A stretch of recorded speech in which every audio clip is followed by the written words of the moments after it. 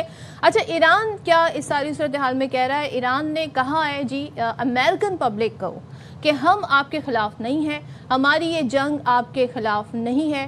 اور اس سے پہلے ڈونلڈ ٹرمپ مزید کیا باتیں کرتے رہے ہیں, ذرا وہ بھی آپ کو سنا دیتے ہیں, کیونکہ یہ ان کے روز کے جو خطاب ہے نا وہ بس ہیڈ لائنز ہی بنتے رہتے ہیں. تو ذرا دیکھ لیتے ہیں کیا کہہ رہے ہیں. United States import almost no oil through the Hormuz Strait and won't be taking any in the future. We don't need it. We haven't needed it and we don't need it. So to those countries that can't get fuel, many of which refused to get involved in the decapitation of Iran, we had to do it ourselves. I have a suggestion. Number one, buy oil from the United States of America. We have plenty. We have so much. And number two, build up some delayed courage. Should have done it before. Should have done it with us, as we asked. Go to the strait and just take it. Protect it. Use it for yourselves. Iran has been essentially decimated. The hard part is done, so it should be easy. اب ایرانی صدر doctor Masoud Pezeshkian نے اس amidst all this انہوں نے امریکی عوام کے نام ایک کھلا خط لکھا, جس میں انہوں نے کہا کہ ایران امریکی شہریوں سے کوئی دشمنی نہیں رکھتا, ہم نے کبھی جنگ شروع نہیں کی, یہ جنگ ہم پر مسلط کی گئی امریکہ اور اسرائیل کی جانب سے, ہم پر حملہ کیا گیا, حملہ کرنے والوں کو مضبوطی اور حوصلے سے جواب دیا ہے, ہمیں ایک خطرے کے طور پر پیش کرنا تاریخی حقائق سے مطابقت نہیں رکھتا. ایرانی عوام امریکہ, یورپ, پڑوسیوں سمیت کسی قوم سے دشمنی نہیں رکھتے. اور جو کچھ ہم کر رہے ہیں یہ جارحیت نہیں بلکہ اپنے حق کا ہم دفاع اپنے کر رہے ہیں. اور امریکہ اس جنگ میں اسرائیل کے اثر و رسوخ کے تحت شامل ہوا, ایران کو خطرہ بنا کر فلسطین کے مسئلے سے, جو بات ہم بھی کہتے آئے ہیں کہ فلسطین کے مسئلے سے عالمی توجہ ہٹانے کی کوشش ہے. امریکہ دراصل اسرائیل کا پراکسی بن کر کام کر رہا ہے. امریکی عوام پروپیگنڈے سے ہٹ کر حقیقت کا جائزہ لیں اور اپنی ہزاروں سال قابل فخر تاریخ میں ایران نے کئی حملاوروں کا مقابلہ کیا, ان پر غالب آیا. آج حملاوروں کا نام صرف تاریخ میں بدنامی کے ساتھ باقی ہے. تو ایران آج بھی قائم ہے, مضبوط, باوقار, ثابت قدم ہے اور دنیا پر ایک اہم موڑ پر اس وقت کھڑی ہے. تصادم کے راستے سے پہلے ہم یہ دیکھ رہے ہیں کہیں زیادہ مہنگا اور بے فائدہ یہ تصادم ہو چکا ہے اور آنے والی نسلوں کے مستقبل کا تعین کرنا ہوگا.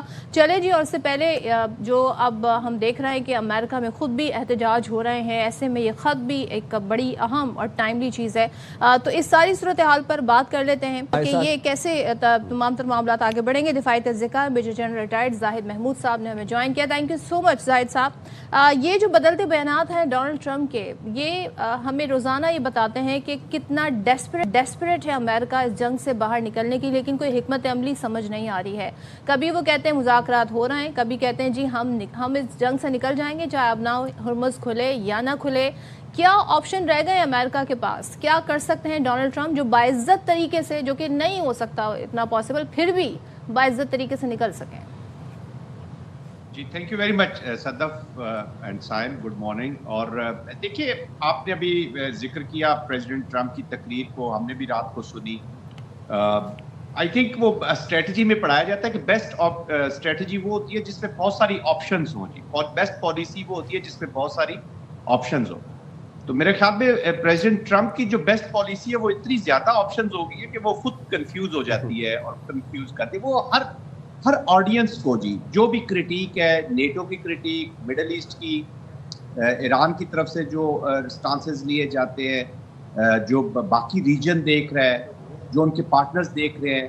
کل کی اسپیچ میرے خیال میں مجھے زیادہ تر لگتا ہے کہ ڈومیسٹک پالیٹکس کے لیے تھی, جو ڈومیسٹک پریشر بلٹ ہو رہا ہے کہ انہوں نے جو ریزنز دیے کہ وہ وار میں گئے, اور موسٹلی وہ ایڈریس کر رہے ہیں کیونکہ ابھی تک وار کے اوپر تو انہوں نے کوئی کلیئر پالیسی نہیں دی. 2 to 3 ویکس کا پھر انہوں نے بات کر دی, اور ساتھ ساتھ نیگوسیشنز کی بات کرتے ہیں, گیونگ چانس ٹو ڈپلومیسی کرتے ہیں. 6 تاریخ تک وہ کہتے ہیں جی میں حملے نہیں کروں گا, حملے بھی جاری رہتے ہیں, اسرائیل بھی ان کے کنٹرول میں نہیں ہے. تو اٹ از لٹل کنفیوزنگ.